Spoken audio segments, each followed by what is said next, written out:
अस्सलाम वालेकुम नाजरीन। जी नाजरीन, मैं हूं मियां उस्मान और आप देख रहे क्यों न्यूज़ एचडी। जी नाजरीन, आज माशाअल्लाह ताज वेलफेयर एसोसिएशन, नौजवान गठबार इत्तेहाद और पहवर इत्तेहाद की जानिब से शजरकारी मुहिम जो जश्न आज़ादी के दिन शुरू की गई है, इनका क्या मौक़िफ़ है। हमारे साथ मौजूद है ताज वेलफेयर एसोसिएशन के माशाअल्लाह रहनुमा अहमद रिन साहब। उनसे पूछेंगे कि उनका क्या मौक़िफ़ है। जी सर। अस्सलाम वालेकुम, अस्सलातु वस्सलाम या रसूल अल्लाह। मैं इंतहाई मशकूर हूँ आप दोस्तों का जिन्होंने अपना कीमती वक्त दिया है। जी अल्हम्दुलिल्लाह, हमने अनाउंस किया था यहाँ पे शजरकारी मुहिम 14 अगस्त को हमें सेलिब्रेट करना है। छोटी सी वेलफेयर है और छोटा सा हमारा इत्तेहाद है। हम कोशिश करते हैं कि शहर की बेहतरी के लिए, शहर के अच्छे एनवायरनमेंट के लिए हम यहाँ पे जितना हो सके काम करें।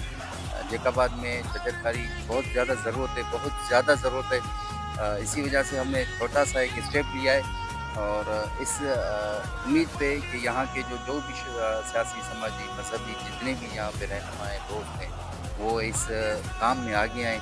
और हम डीसी साहब से, अपने एमएन एमपीए साहब से, तालका एडमिशन जो चेयरमैन हैं, उनसे भी रिक्वेस्ट करेंगे कि मेहरबानी करके सिर्फ एक ही हफ्ता शजरकारी के हवाले से यहाँ पे कोई मुहिम चलाए। इंशाल्लाह ताज वेलफेयर पहले भी हर अच्छे काम में शहर में साथ थी, इस दफ़ा हम इनके साथ भी होंगे क्योंकि दरख्त जिस तरह से हमारे जैकाबाद में कम होते जा रहे हैं, जैकाबाद का टेम्परेचर बहुत ज़्यादा हो गया है, जिसकी वजह से जैकाबाद दिन ब दिन आम बंदों के लिए, आम लोगों के लिए रहने के लिए काबिल नहीं रहा है। तो यहाँ पे शजरकारी की बहुत ज़्यादा ज़रूरत है। और यहाँ पे जितने भी प्राइवेट स्कूल्स हैं, गवर्नमेंट स्कूल्स हैं, मैं उनको भी ये स्पेशली रिक्वेस्ट करूँगा कि मेहरबानी करके जिस तरह से हम 14 अगस्त का दिन सेलिब्रेट कर रहे हैं, इसी तरह से एक हफ्ता स्कूल्स के हवाले से भी और शजरकारी के हवाले से भी यहाँ पे मुहिम चलाएं, जिसकी बहुत ज़्यादा ज़रूरत है।